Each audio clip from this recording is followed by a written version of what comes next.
Shalom familia de Benecer, bienvenidos a Ecos de la Torá, una antología de comentarios a la Torá. Baruch atah Adonai noten haTorá. Vamos a entrar al comentario número 5 de la Parashá Vayakhel Pekudei. Estamos ya en el capítulo 39. Dice el texto, capítulo 39, versículo 8 de Shemot, Éxodo. Hizo también el Hoshen Mishpat, pectoral del juicio, que sea obra de tejedor experto. Lo hizo tal como el trabajo del efod, delantal, de hilo de oro, lana turquesa, lana púrpura, lana roja e hilo de lino. Lana y lino. Esto es lo que en hebreo se denomina satnex, prescripción que estudiaremos en el Sefer de Vayikra. Y es que esto es la mezcla de fibras de lana y lino en una misma pieza, pero no rige para las vestimentas de los Kohanim. El versículo 30 del capítulo 39 nos dice, luego hicieron la diadema como una corona sagrada en oro puro y escribieron en ella en grabado de sello santo para Dios. ¿Puede el Eterno ser más que uno? El sumo sacerdote terrenal refleja la realidad del sumo sacerdote celestial. Nosotros sabemos quién es el sumo sacerdote celestial. En la cobertura de la cabeza de nuestro gran sacerdote celestial está escrito Santidad al Eterno. Santidad significa exclusividad, entrega y dedicación total.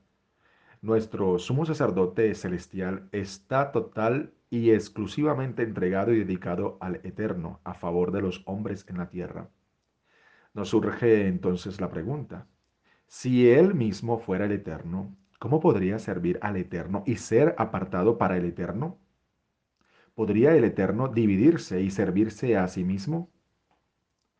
Toda la idea de la deidad del Mesías cae cuando entendemos su ministerio sacerdotal celestial.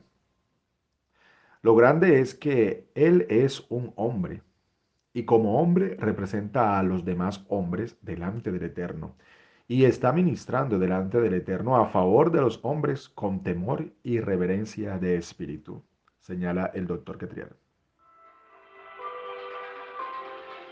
Versículo 32. Y así concluyó toda la labor realizada en el tabernáculo sagrado, e hicieron los hijos de Israel todo lo que le ordenó Dios a Moshe, así lo hicieron. Al fin se completó el tabernáculo hasta el último detalle. Dios estaba profundamente interesado en todo. El creador del universo estaba interesado aún en las pequeñas cosas. Mateo capítulo 10, versículo 30 dice que Dios realmente sabe el número de cabellos que hay en nuestras cabezas. Esto muestra que está muy interesado en usted. No tenga miedo de hablar con Él de cualquiera de sus preocupaciones, pese a cuántas pequeñas o insignificantes puedan parecer. El Mizcán es terminado. Versículo 33. Entonces le llevaron a Moshe el tabernáculo, la tienda y todos sus accesorios, sus ganchos y sus tablones, sus travesaños y sus columnas y sus bases.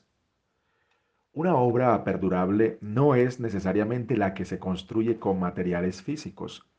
La obra perdurable nace de la generosidad y del entusiasmo espiritual. Del entusiasmo israelita es que nació el Mizcam. El tabernáculo fue construido sobre todo con el propósito de inculcar en el pueblo la idea de la presencia divina, de que Hashem se encuentra en todo lugar y acompaña al hombre donde quiera que esté. Los ingenieros trajeron a Moshe las partes del Mishkan totalmente terminadas. Solo faltaba armar y levantar el Mishkan. La obra fue inspeccionada y aprobada por Moshe mismo, que luego bendijo al pueblo por su aporte a ese magnífico logro. El pasuk quiere decir que los artesanos trajeron todas las partes y los componentes del Mishkan por separado, ya que el mismo todavía no había sido erigido, cosa que ocurriría cuando el Eterno se lo prescriba a Moshe, como veremos en el capítulo 40, versículo 1 y 2. De acuerdo con la secuencia del relato, parece ser que los artesanos y artistas trabajaban en sus respectivas viviendas y ni ellos habrían mostrado el trabajo hasta que éste no hubo concluido, ni Moshe lo habría visto antes de la finalización del mismo. Por eso dirá el versículo más adelante, en Éxodo 39:43. Moshe verificó todo el trabajo y resulta que así como les ordenara Hashem, así tal cual lo hicieron los israelitas, señala la Torat Emet. El Eterno le había enseñado a Moshe una representación real del entusiasmo, por ello es que se registra. Observa y construye la menorá de acuerdo al diseño que te he mostrado aquí en el monte. Éxodo 25:40, dice la Torat Emet.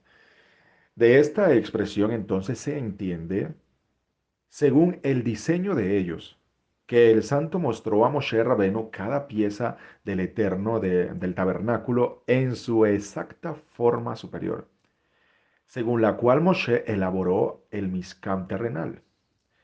¿Por qué dice la escritura que te fue mostrado en el monte en lugar de que viste en el monte?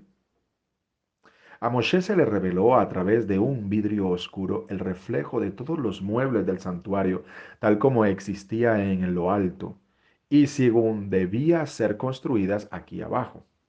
Moshe, al examinarlas, estuvo algo perplejo, de modo que Akadosh Barujú le habló así: Moshe, sigue tus indicaciones y yo seguiré las mías. Entonces Moshe comenzó la obra sin titubear. Cada parte, cada diseño y cada cosa servían para revelar una medida de divinidad, dice el Yukitei Alajot, como la Mesusá, la menorá en nuestras casas. Todo eso revela una medida de la divinidad en este plano existencial.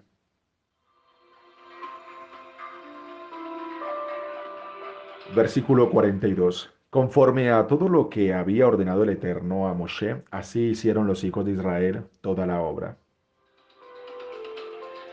En vez del vocablo melajá, labor que es usado en todos los capítulos, estos capítulos, este versículo emplea entonces el mismo término que se usa para servicio de los sacrificios, abodá, para hacer hincapié en que no hicieron el trabajo de construcción como albañiles, sino como koanim, que realizaban un servicio sagrado, dice el Rambam.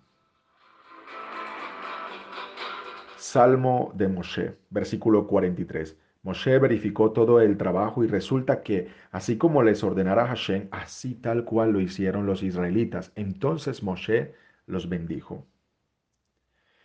Esta es la tercera vez en el capítulo que se emplea esta expresión, la hicieron. Los demás versículos están en el versículo 32, 42 y 43. La obvia redundancia podría aludir a tres aspectos del pecado del becerro de oro, por el cual expiaron los israelitas edificando el tabernáculo. Habían repudiado la Torá en la obra, al hacer el becerro, en palabra, llamándolo Dios, y en pensamiento, creyendo que tenía poder divino. Ahora, al cumplir con su deber haciendo el tabernáculo, demostraron lealtad a Dios de las mismas tres maneras: en obra, trayendo donativos; en pensamiento, al dedicar su inteligencia a esa tarea; y en palabra, al declarar cuando la realizaron que la hacían en aras del cielo, señala el Or Ahaim. Dado que Moshe no participó en la construcción del tabernáculo, Hashem le confirió el privilegio de que él lo erigiese en verdad.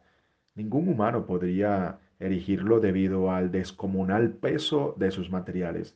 Hashem le dice entonces a su profeta: haz como si lo erigieses con tus propias manos, entonces el tabernáculo se erigirá por sí solo.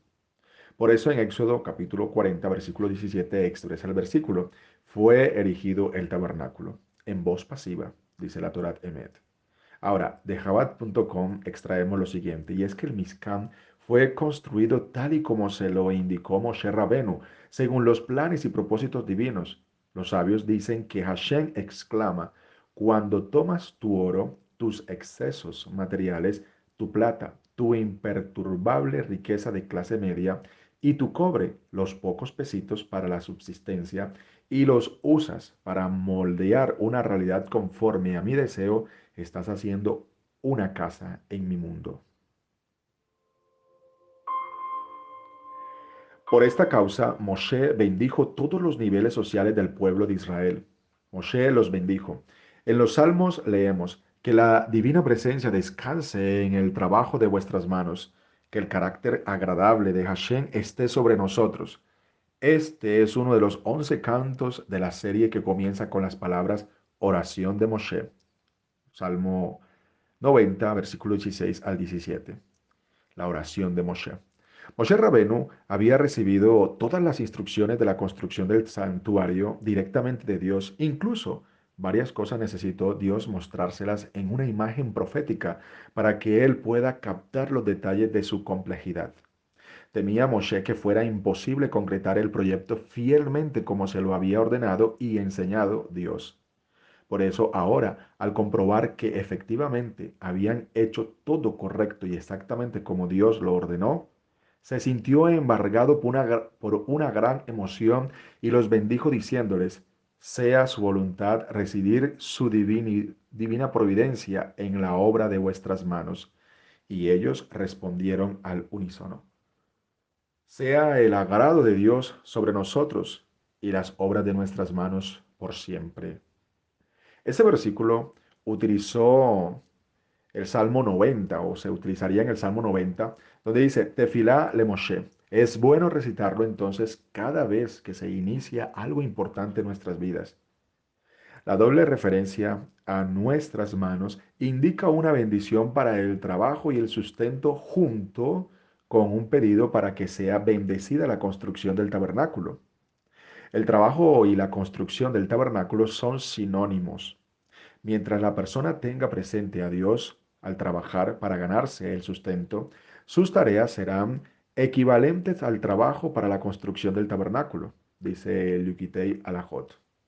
Ahora, en cualquier puesto responsable en el que te encuentres, continúe hasta asegurarse de que sus tareas han sido completadas como estaban programadas y muestre agradecimiento a la gente que lo ayudó. ¿Quieres ser bendecido por el Eterno? Haz lo que Él ha dicho.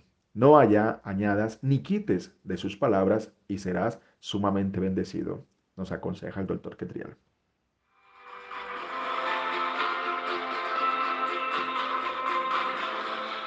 Capítulo 40 del libro de Shemot, Éxodo. El Midrash enseña que todo el trabajo de labrar los componentes del tabernáculo fue terminado en Kislev, mas Dios quería que fuese erigido en el novilunio de Rosh Hodesh de Nisan.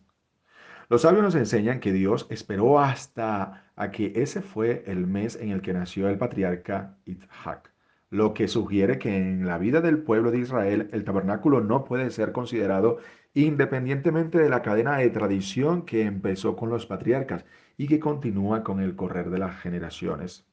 Empero, para morigerar la falta de respeto que ello de alguna manera significó para el mes de Kislev, al que se le había denegado el privilegio de que se celebrara en él la inauguración del tabernáculo, Dios prometió que otro santuario sería inaugurado en Kislev.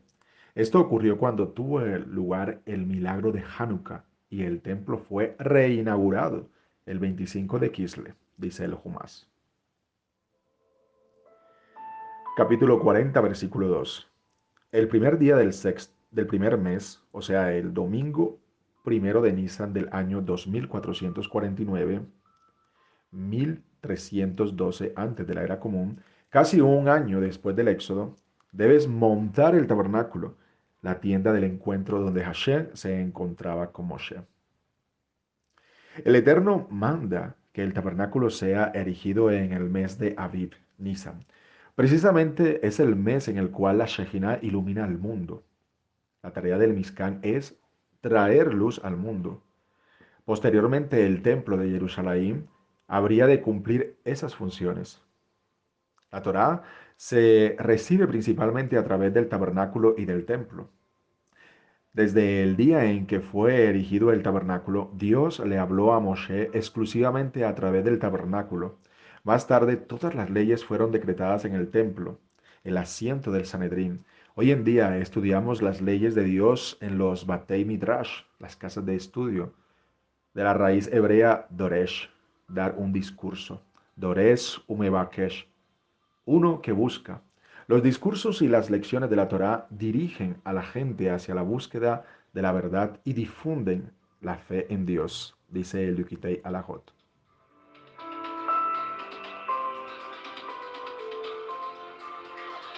Versículo 3. Y pondrás allí el arca del legado y extenderás enfrente suyo la cortina.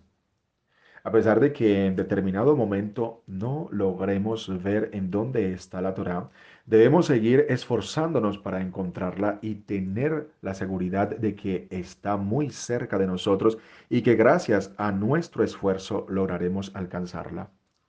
Las varas con las cuales el arca era transportada sí se veían desde afuera del parojet, a pesar de que el arca misma estaba oculta a los ojos de las personas. Es que esto significa que la persona debe aferrarse a esas varas que aluden a todos los libros de la Torá y a través de ellas logrará comprender el gran tesoro que está guardado en la Sagrada Torá, la cual es la más profunda que los mares. Cuando la persona se aferra a estas varas, puede ver cuánto bien hay en el mundo del estudio y disfrutar del inigualable sabor de la Torá. La razón por la cual las varas se veían desde afuera del Codex HaKodashim era para enseñarle a la persona que no debe quedarse solamente con la parte exterior de la Torá, sino que tiene que esforzarse por alcanzar su contenido más interno. Sobre esto dijeron los sabios, no mires el recipiente, sino lo que hay en él. Pirkei Avot 4:20. Y también dijeron, lo principal no es el estudio, sino los actos. Dios dejó caer su furia sobre maderas y piedras, pero si la persona deja de lado la Torá, Él no tendrá más remedio que dañar a la persona misma y hacerla desaparecer del mundo. Hasbe Shalom. Y en especial en la actualidad, cuando no tenemos el templo ni el Kohen Hagadol terrenal. El Bet Hamidrash es el lugar del cual podemos absorber Torah, sabiduría, santidad y pureza, dice la Torah David.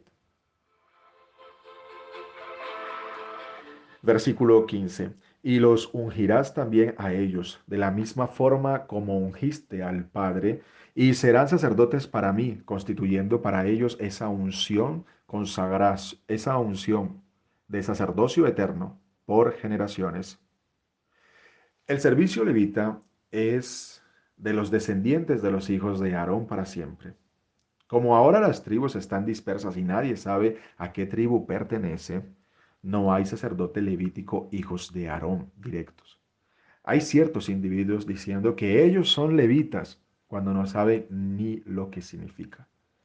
¿Puede alguien ser cohen o levita si desobedece toda la Torá? Entonces tengamos mucho cuidado con los cientos de autoproclamados levitas. Versículo 16. Y realizó Moshe todo lo que le ordenó Dios, así lo hizo. Dios le dijo a Moshe cómo construir el tabernáculo y Moshe delegó el trabajo a fin de realizarlo. Dios permite que su pueblo participe con el cumplimiento de su voluntad. Su deber no es solo sentarse y mirar a Dios obrar, sino hacer su mejor esfuerzo cuando el trabajo necesite ser hecho. Los versículos 17 al 38. El tabernáculo asume su santidad. Hasta ahora se le había ordenado a Moshe hacer el tabernáculo y sus componentes, mas hasta que cada parte estuviese en su lugar, ninguna de estas tenía la condición de un tabernáculo. Por ejemplo, hasta que las cortinas que circundaban el patio no estuviesen en su lugar, no se podía realizar ofrendas en el altar. Por consiguiente, este pasaje describe cómo es que Moshe erigió el tabernáculo y puso todas sus partes en el lugar que les correspondía. La Torá empieza esta descripción resumiendo todo el proceso al decir que erigió el tabernáculo. Versículo 17. En esas pocas palabras, la Torá expresa que en realidad había sucedido un milagro tanto físico como espiritual. El físico porque habían sido capaces de construir un edificio con todas sus detalladísimas partes en un desierto, y el espiritual porque habían sido capaces de crear en este mundo un espacio de santidad y un área de reposo para la Shekhinah, la presencia divina. El proceso culminó en un extraordinario evento, a la par en su significancia con las más magníficas proezas que hombre haya alguna vez logrado. La gloria de Dios residió en una obra producto de las manos del ser humano. A vista de todos los hombres, mujeres y niños israelitas, hasta ahora Dios les había mostrado sus milagros y los había cobijado con su cercanía, mas ello había sido como un regalo, ya sea totalmente inmerecido o para el cual apenas si habían hecho méritos.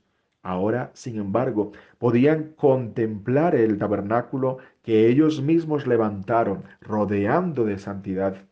Este había sido edificado a partir de sus propios donativos, hecho con sus propias manos, erigido por su profeta y posibilitado por su propio acto de sinceridad, sincera contrición, asegurándoles que la presencia de Dios siempre estaría con ellos, siempre y cuando siguieran comportándose a la altura de las circunstancias, dice el Jumás. Versículo 17. Resulta que el primer día del primer mes, al comienzo del segundo año de la salida de Egipto, fue erigido el tabernáculo.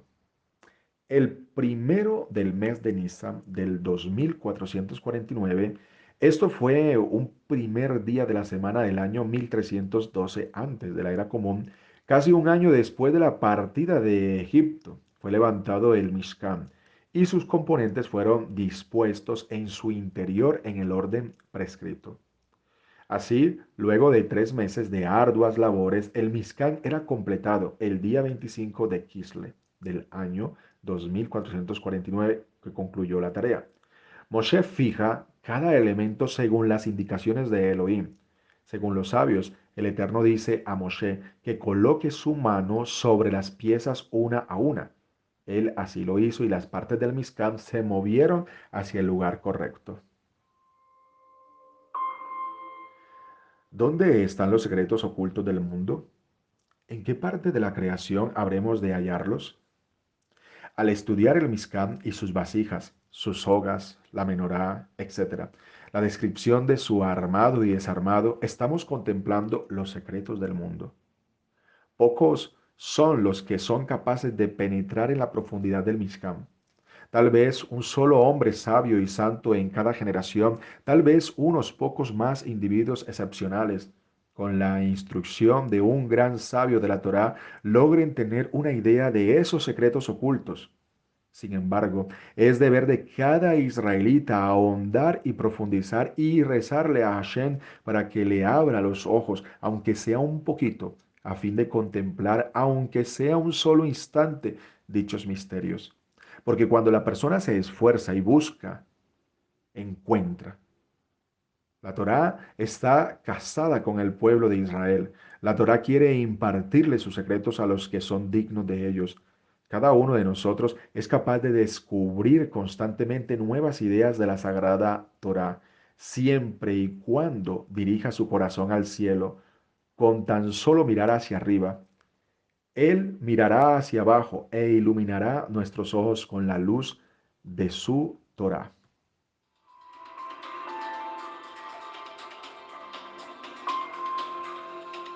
Debido a que todos contribuyeron para el tabernáculo por su propia y libre voluntad, despertaron el favor divino y Dios construyó el tabernáculo para ellos.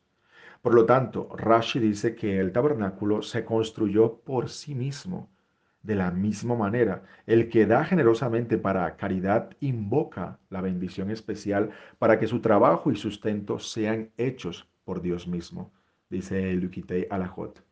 Ahora, el cuidado físico del tabernáculo requería una larga lista de tareas y cada una era importante para la obra de la casa de Dios. Este principio es igualmente importante para recordarlo hoy. Cuando la casa de Dios es la Keilah, la sinagoga, el centro de estudio, hay muchas tareas que parecen ser igualmente insignificantes y que tienen que hacerse para darle mantenimiento a su congregación. Por ello, no olvide cooperar con su sostenimiento en todo sentido, desde el aporte económico hasta las cosas básicas de un ambiente saludable y digno del lugar. No parece muy espiritual lavar los platos, pintar las paredes u organizar las sillas, pero son vitales para el ministerio de la congregación y juegan un papel importante en la adoración a Dios. Esto se llama servicio.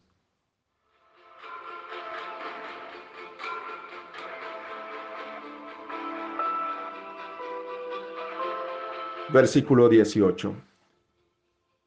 Y Moisés erigió el tabernáculo y colocó sus basas y puso sus tablones y metió sus travesaños y levantó sus columnas. El Baal Haturín dice que Moshe erigió el tabernáculo. El artículo definido que aquí se utiliza denota el tabernáculo celestial, pues lo que Moshe hizo en este mundo inferior se reflejó en los cielos. Días de la iniciación, versículo 49. Ubicó el altar de los sacrificios en el patio del tabernáculo de la tienda del encuentro y ofreció sobre él la ofrenda o la sacrificio continuo que se ofrendaba en la mañana y al anochecer, y la ofrenda minjá de harina, tal como Hashem le ordenara a Moshe. Y ofreció sobre él. En los primeros 7 días de la iniciación, Moshe fungió como sacerdote, realizando él solo los oficios de cada día. Y en el octavo día fue erigido el tabernáculo. Todos los sacerdotes entraron en función y oficiaron juntamente con Moshe en igualdad de condiciones. Solo a partir del noveno día, Aarón y sus hijos habrían de oficiar formalmente como los Coanín del Mishkan. De este modo, la familia sacerdotal levita no se apartaría nunca del arca de la alianza y del servicio a Kadosh Baruj Hu, razón por la que el Eterno los habría de considerar como sus amigos. Cuando el arca estaba detenida, los sacerdotes levitas estaban ahí custodiándola y cuando emprendía la marcha, ellos la transportaban. Nace aquí entonces el concepto de amistad, porque un amigo es el que siempre está junto a ti. Sacerdocio mediante Moshe. El doctor Adolfo Reutemann señala, la posibilidad de que Moshe funcione en este episodio como sacerdote no debe sorprender a la luz de la tradición. Jonatán, hijo de Gershon, hijo de Moshe, y después sus hijos fueron sacerdotes de la tribu de Dan hasta el día de la deportación del país, señala el doctor Reutemann en el libro del Tabernáculo al Templo. De serjudío.com extraemos lo siguiente. Pocos son los datos que contamos acerca de la vida y obra de los descendientes de Moshe, nuestro gran maestro. Luego de la breve mención del encuentro con el Padre en el desierto, en Shemot, Éxodo 18, 2, 5, cae un manto de mudez sobre ellos. Entre los velos del silencio hay un pasaje que resalta y que es absolutamente lamentable. Los hijos de Dan erigieron para sí la imagen tallada y Jonatán, hijo de Gershon, hijo de Moshe, él y sus hijos fueron sacerdotes de la tribu de Dan hasta el tiempo del exilio de la tierra. Dice Jueces capítulo 18, versículo 30. Lo inconcebible se hizo realidad. Un nieto del gran hombre, el más fiel siervo de Dios y la humanidad, se transforma en esmirriado líder de idólatras. Triste e increíble. Aunque no tan increíble, pues, ¿por qué no podría pasarle al nieto de Moshe? ¿Acaso no pasó en todas las generaciones y muchísimo en las nuestras? ¿Acaso ser descendiente del que habló cara a cara con Dios es un seguro de eterna corrección? No, no lo es. En el judaísmo, frente a Dios, en realidad, nadie es meritorio por su apellido o abolengo. Nadie es justo o sabio por creer en algo o por pertenecer a alguna agrupación o familia. Cada uno es una construcción propia y como tal es valorado, por lo cual debemos recordar quién fuera la abuela paterna de Jonatán, ni más ni menos que la hija de Yitro, Jetro, Séfora, que fue criada bajo las enseñanzas del paganismo hasta su ingreso, ya adulta, al seno del naciente hebraísmo. Así que el joven nieto se descarrió llegando a hacer exactamente lo opuesto a lo que su abuelo había recibido como mandato por parte de Dios. Sin embargo, la buena semilla estaba plantada tanto en su abuela como en él, por lo que finalmente germinó en Jonathan, ya que leemos Sebuel, hijo de Gerson, hijo de Moshe, era jefe sobre los tesoros. Primer libro de Crónicas, capítulo 26, versículo 24. ¿Quién es este Shebuel? No es otro que Jonatán, el hijo de Gerson. ¿Y por qué se lo llamó Shebuel? Sebuel se traduce como vuelto a Dios. Es decir, en determinado momento, Jonathan pudo lograr luchar contra la mala vida que estaba llevando y reconociendo sus errores, se apartó de la senda incorrecta para retornar a Dios, a su esencia más noble. Es un texto tomado de Baba Batra 110a del Talmud. Kebot Adonai, versículo 34 y 35. La nube cubrió la tienda del encuentro y la gloria de Hashem colmó el tabernáculo. Moshe no pudo entrar en la tienda de reunión porque la nube, que era sumamente intensa, estaba reposando sobre ella y la gloria de Hashem colmaba el tabernáculo. Una nube cubre el tabernáculo y Moshe no podía ingresar hasta que ésta se retiró, como vemos en el versículo 35. Eso significa que el lugar estaba lleno de la gloria de Dios, pero luego la voz del Altísimo lo llamó para que ingrese a la tienda sagrada. Dice el Midrash, el Mizcán sobre la tierra es un reflejo del Mizcán celestial del Eterno. Todo detalle de su plan refleja apenas un aspecto del lugar de residencia del Hashem en lo alto. Entre los sabios, la gloria de Hashem se comenta que existe la opinión de que la gloria de Hashem, es algo perceptible, como un fulgor que envolvía a Dios y que irradiaba de él. Esa santidad descubierta estaba asociada en la tradición con fenómenos luminosos, especialmente con la noción de un fuego devorador, dice el doctor Adolfo Reutemann. La gloria de Dios es entonces lo que posee propiamente, es como el conjunto de las cualidades que forman su divina potencia, muy cercana a la santidad que corresponde a la deidad. Es su prolongación visible destinada a manifestarla a los hombres. Esta luz es llamada Shekhinah o Kebod. En la medida en que el Sadit, que es comparado con el tabernáculo, atrae a la gente hacia Dios, de la misma manera eleva la gloria de Dios, dice el Yukitei Moharam. Por su lado, el Rambam concluye que, según el sentido literal de los versículos, aprendemos que cuando Dios quería hablar con Moshe, lo mandaba a llamar y Moshe se quedaba afuera de la tienda de reunión, de manera tal que Moshe no entraba al lugar lleno de la gloria de Dios. Versículo 36. Cuando la nube se levantaba de sobre el tabernáculo, los israelitas sabían que debían reiniciar la marcha. Así fue en todos los tramos de su viaje por el desierto. Dice Barbanet que los versículos nos retrotraen a la circunstancia que imperó desde el momento mismo de la salida de los hijos de Israel de Egipto. Esta situación está igualmente relatada en Éxodo capítulo 13, versículo 21, lo cual significa que la providencia divina forma en el elemento aire una columna desde el cielo hasta la tierra recta y firme, cual columna de edificio. Tras el episodio del becerro de oro, la situación ahora se restauraba y la Shekinah de Elohim viene a estar presente en los hijos de Israel en todos sus desplazamientos. El tabernáculo representa un lugar físico y espiritual donde cada israelita podía tener una conexión mejor y más fuerte con la potente luz del cielo. La edificación del Mizcam representa la construcción personal e interna de un lugar dentro de nosotros, un lugar donde más luz puede residir y guiarnos en nuestra vida. Aún el mismo Moshe era un canal, una fuente con la que los israelitas se podían conectar a los niveles espirituales más elevados. Solo entonces, concluye el Jumás, se les consideró como si habían sido redimidos. En consecuencia, este libro de Shemot concluye cerrando la temática del tabernáculo cuando la gloria de Hashem ya lo colmaba continuamente. Jornadas recorridas por Israel, versículo 38.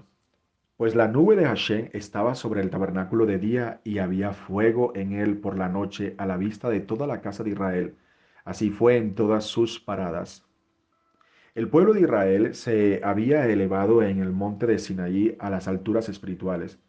En la mente de los israelitas, dejar a el Sinaí podría tal vez significar el abandono de la presencia constante de la divinidad entre ellos. Este es el sentido del mandamiento divino al ordenar la construcción del Mizcam. Finalmente, Akadosh Barujú prueba la obra y la Shejinah desciende al lecho nupcial, el tabernáculo, para habitar en medio de los israelitas. La nube del Eterno descansaría sobre el Mizcán cada día. De noche, una nube de fuego lo habría de custodiar. Cuando la nube se apartaba del tabernáculo, ello constituiría la señal para que los israelitas emprendieran la marcha. Explican los sabios. Día representa los momentos de florecimiento y noche simboliza los momentos de oscuridad. El Pasuk indica que siempre a través de los viajes del pueblo de Israel por la vida, independientemente de si el sol brilla o no, las nubes y el fuego divinos constantemente nos protegen, asegurando nuestra supervivencia. En todas sus paradas, 42 segmentos de viaje de Egipto a la tierra prometida constituyen los 42 senderos que el alma tiene a su disposición para conectarse con Hashem. Senderos cuyo sentido podremos descubrir mediante el estudio sistemático de la Torá. Las paradas o estaciones son un engranaje de vital importancia en este sistema porque constituyen el momento de reflexión para determinar en cada encrucijada de la vida cuál sendero sea el más idóneo para alcanzar el horizonte estipulado. Porque el objetivo de toda interrupción es brindar el privilegio de experimentar la dicha de un nuevo comienzo. Este santuario portátil y su habitante, la Shejinah, viajaría con los israelitas durante 40 años y finalmente se trasladaría a Eretz Israel. Una vez que cada objeto y pieza estuvo en el lugar adecuado y la vasija, el Mizcán, estuvo preparada, la luz del Creador ingresó al tabernáculo. Esa fue la primera vez que hubo un lugar físico en el que la luz pudo entrar y habitar. La construcción del Mizcán para el Creador simboliza cómo cada uno de nosotros puede construir y preparar su propia vasija, su vida, para que pueda ser llenada de luz. Cuán afortunado es el pueblo que experimentó toda esta sabiduría. Cuán afortunada es la nación cuyo Dios es Akadosh Barujú. Salmo 144, versículo 15.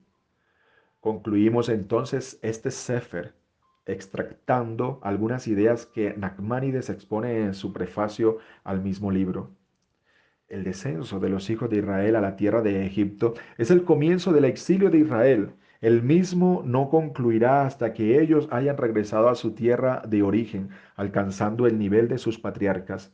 Pero cuando los hijos de Israel salieron de Egipto, a pesar de que ya habían sido liberados de la esclavitud, todavía se los consideraba como exiliados, porque estaban en una tierra que no era de ellos, vagando por el desierto. Mas cuando llegaron al momento o al monte de Sinaí, construyeron el Mizcam y volvió el santo bendito sea él. Hizo posar su Sejina, su presencia, entre ellos, alcanzando los Bene Israel otra vez el nivel de sus patriarcas. A partir de entonces fueron considerados como redimidos. Conclusión para Shah Bayekel. Nos ha hablado nuevamente sobre la construcción del tabernáculo, esta parashá, el Mishkan, tema que viene reiterándose en secciones anteriores, lo cual implica un trabajo de crecimiento interno constante. ¿Cuál es el punto? La cuestión es que existe un enemigo interno que pelea en contra de ese importante trabajo y se llama flojera. Mal que la gente sufre en mayor o menor grado.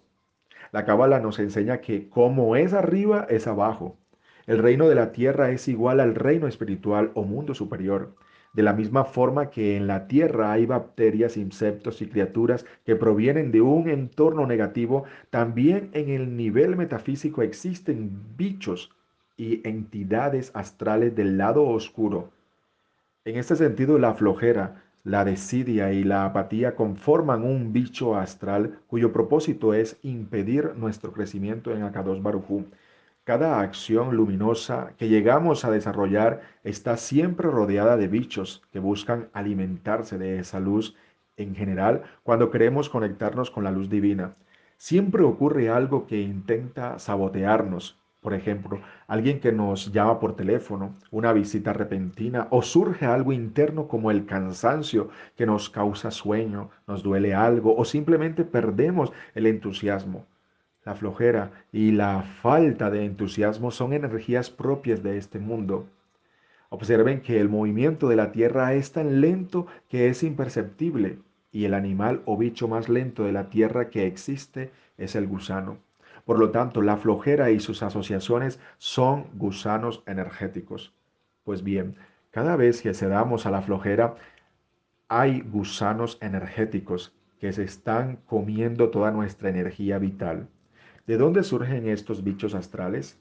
El Arizal reveló que hay un sistema espiritual negativo que se llama Tolat, el gusano, y es la principal fuente del sufrimiento del hombre porque resuena con las energías más negativas del mundo. El asunto es que, como este es un sistema metafísico, la flojera y apatía afectan todos los aspectos de nuestra vida y son las responsables de la falta de éxito en nuestros proyectos, porque tales criaturas atacan directamente la fuente que produce el entusiasmo. No hay éxito sin que la luz medie en ello. Así que por afinidad de forma, la alegría y el entusiasmo es un requisito para atraer la luz de lo alto. ¿Cuál es el antídoto para ese nocivo gusano? Una solución sería levantarse muy temprano o de madrugada a meditar y estudiar la Sagrada Torá. ¿Estás listo para pisotear estos gusanos? Tras concluir el segundo Sefer de la Torá, pronunciamos con gran entusiasmo, Hazak o Hazak, Beni Hasek, sé fuerte y seremos fortalecidos. Que el Eterno nos ayude a unirnos a Él en verdad y con sencillez, y que tengamos el mérito de regresar a sus pies en arrepentimiento perfecto, hasta que seamos incluidos en Él completamente ahora y siempre. Bendito seas tú, Adonai, nuestro Elohim, Rey del universo, que has dado la Torá de verdad y las buenas nuevas de salvación para tu pueblo Israel y para todos los pueblos por medio de tu Hijo Yeshua, el Mesías, nuestro Señor. Que Abacados continúe abriendo nuestros ojos para seguir contemplando las maravillas de su Torá. Shabbat Shalom.